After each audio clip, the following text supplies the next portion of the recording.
Imagine a guy from the Midwest in the 1920s trying to make it in this world. He had survived World War I and he wanted to try to make it as an artist.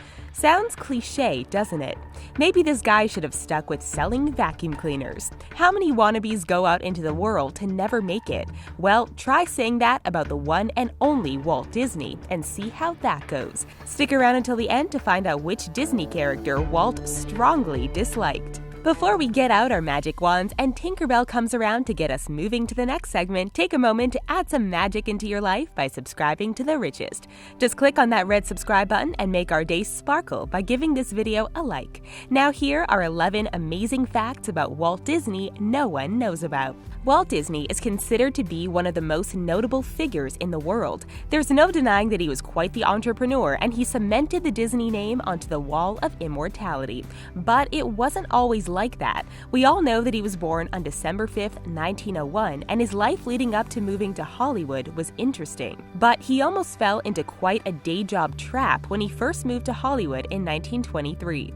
His brother Roy worked as a door-to-door vacuum salesman as a way to pay the bills, and he wanted his brother Walt to do the same. Walt was actually about to do it. Could you imagine your grandparents or great-grandparents talking about how they bought a vacuum from the Walt Disney? Well, it didn't end up happening because Walt got a call from a company in New York and was hired to make animated shorts for them. That's quite a relief. There's no telling how many people walk away from their dreams for the sake of their day job, and Disney was spared from that fate. Because Walt was so magical and animated some of our most beloved fairy tales, you've probably wondered what his childhood was like. Growing up in the Midwest in the 1900s wasn't the most glamorous life, but even when he was in grade school, he got to play Peter Pan in a school play. Any Disney fan will know how much Peter meant to Walt, so it's fascinating to learn that he had a personal connection with a boy who would never grow up. And who was hoisting the rope to make him fly? His brother Roy. If that isn't foreshadowing for the future, we don't know what is. Yet Walt didn't stay in school for very long. He actually dropped out when he was just 16 because he wanted to do his part for the war effort during World War I. He joined the Red Cross Ambulance Corps, which had an age requirement of 17. Being the creative that he was, Walt forged his paperwork so that he would qualify.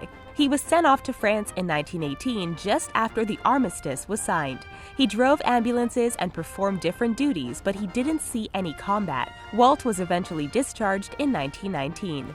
World War I wasn't the only time that Disney got involved with war activities. During World War II, Walt became the government's best friend as he was creating propaganda for the cause. Between 1942 and 1945, Walt and his animators were heavily involved in creating posters and even integrating Disney characters fighting against people like the Japanese.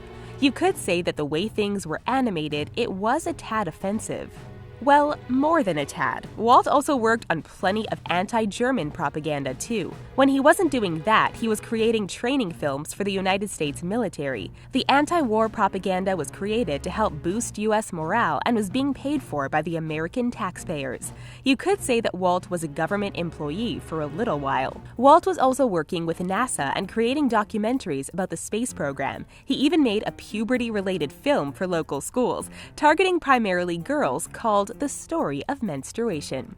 Yes, it's real. You can find it on most video streaming sites, but don't worry, it's pretty innocent. As you've watched this video, you've probably noticed that Walt has had a personal connection with many of his beloved characters, especially Mickey Mouse. You might be shocked to know that he didn't like all of the characters in the Disney universe. In fact, he actually hated one of the most beloved Disney characters in the world. Ladies and gentlemen, Walt did not like Goofy. When biographer Neil Gabler conducted an interview with Walt, he learned that he was far from Goofy's #1 fan. In fact, he hated the Goofy cartoons because he thought they were stupid cartoons that were tied together with gags. They didn't have anything of substance, there were no emotional ties, and very little plot. However, an animation historian named Michael Barrier disputes these claims, saying that they were inconsistent with what he had been told. But Gabler defends his stance, saying that this was a constant statement made by Walt. He even threatened to terminate the Goofy cartoons, but kept them going so he had work for his animators. Perhaps the world will never know. Did you know that Mickey Mouse wasn't the first iconic character that Walt created? In 1927, Walt and his team were commissioned by Universal to create Oswald, the Lucky Rabbit. The character turned out to be a huge hit for Universal, not to mention a moneymaker. However, the success didn't last for long. In 1928, Disney went to New York to negotiate contracts and pay, and he was shocked to learn that not only had Universal cut the budget, but they had hired Walt's animation team behind his back. The only animator who stayed with Walt was Ub Iwerks. To top it all off, he also lost the rights to Oswald. While this was a terrible thing to happen, it ended up being a great thing for Disney. We'll explain why in a moment. The most dedicated Disney guru will know that the company got the rights to Oswald back in 2006. How did that happen? Well, it all had to do with Al Michaels. By this time, Universal and NBC were joined together and they wanted to use Michaels for Sunday Night Football. In short, Disney got Oswald for Michaels. As we mentioned before, losing the rights to Oswald ended up being a great thing for Disney. Of course, he wasn't feeling this at the time, but the loss made him realize that people could connect with a single character and it could turn into a huge moneymaker. This was what inspired him and his partner, Ub Iwerks, to create Mickey Mouse. But his name wasn't originally Mickey. Walt was entertaining the idea of naming him Mortimer instead. If you watched a lot of classic Disney cartoons, you might remember Mickey's nemesis being named Mortimer. It wasn't Walt who changed his mind on his own. His wife Lillian was the one who told her husband she didn't like the name and convinced him to change it.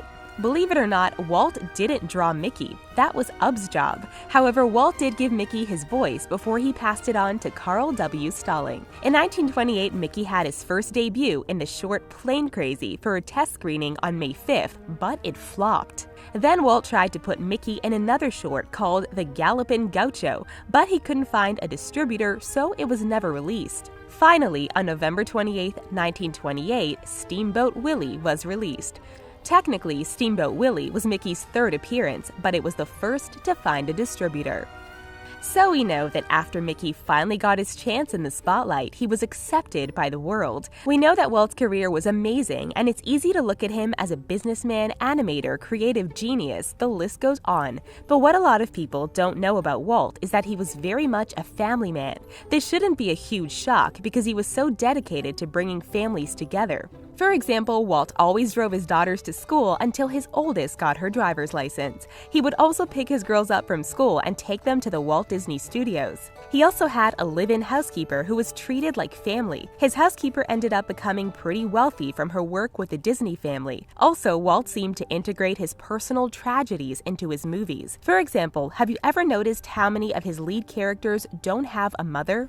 There is a theory that Walt felt responsible for his mother's passing. When he reached massive success, he bought his parents a new house. Whenever the house needed work, the studio sent workers over to take care of it. But when the furnace wasn't working, the workers failed to take care of it properly. In 1938, Walt's mother tragically passed from carbon monoxide poisoning. According to his family, it haunted him for the rest of his life. As we all know, Walt was a visionary and he made theme parks what they are today. He took the idea of a traditional amusement park and enhanced it to the magical experience we have today. After the booming success of Disneyland when it opened in 1955, Walt decided he wasn't done. He wanted to also conquer the snow business, hence the creation of a Disney-themed ski resort. In 1965, he was planning on building it in the outskirts of Sequoia National Park and calling it Disney's Mineral Ski King Resort. The resort plan was simple, skiing in the winter months and then sightseeing in the warmer months. Keep in mind that Walt was already planning Disney World in Florida, which was farther in the development process than the ski resort. The resort was going to cost about $25 million to build, plus fees from the government. However, Walt's passing in 1966 laid the ski resort to rest along with him. We talked about how Walt created anti-Japanese and anti-German propaganda for the war effort. One could say that this saved his animation studio from going under during the tough times of war. It seemed that Walt was quite the political person, as he was also heavily involved in the anti-communist movement. Many celebrities like Humphrey Bogart, Lucille Ball, and Judy Garland refused to testify. When it was Walt's time to testify on October 24, 1947, in front of the House Un-American Activities Committee, he was a little too enthusiastic. People were shocked to learn that he was accusing his former employees of communism. What was a little sketchy about the whole thing was that these were the employees that were trying to unionize, and Walt wasn't a big fan of that idea. When his employees went on strike so they could unionize, Walt said it was a communist activity. Hey, we didn't say that Walt was a perfect guy. Walt's life had its ups and downs. While he was creating stories for the screen that have affected us all in some way, he was also going through his own personal tragedies. We already talked about how the loss of his mother affected him. Before his daughter Diane was born, Walt's wife Lillian had suffered through 2 failed pregnancies in 1931. While Walt tried to tell the world he was fine, he was actually suffering inside. One could say that this was a rumor, but it is speculated that Walt suffered a lot mentally as he and Lillian were trying to grow their family. This could very well be the reason why he doted on his daughters so much. After Diane was born, Walt and Lillian didn't have another baby from pregnancy. Instead, they adopted their daughter Sharon. Their family was now complete. As we mentioned earlier, Walt sadly passed away on December 15, 1966, just 10 days after his 65th birthday. He was diagnosed with lung cancer in November 1966, which came from his years of smoking unfiltered cigarettes since World War I. He was treated with cobalt therapy, but it couldn't stop Walt's eventual passing. On November 30th, 1966, he mentioned he felt unwell and he was taken to the hospital. He passed from circulatory collapse that was caused by the lung cancer. However, some weird things happened before he passed. Before he was taken to the hospital, Walt left behind a note with the following words: Ron Miller, Two-Way Down Cellar, Kurt Russell, and CIA Mobley. According to Jim Korkis, the note was likely a list of ideas for future projects.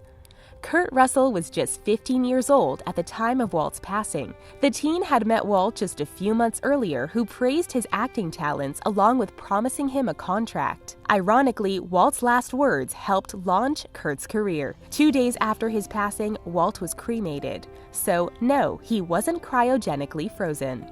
What do you think of these 11 amazing facts about Walt Disney no one knows about? Tell us your rare Disney fact in the comments. While you're at it, tell us what your favorite Disney movie is. We always want to hear from our amazing viewers. Thank you for watching, and we'll see you next time.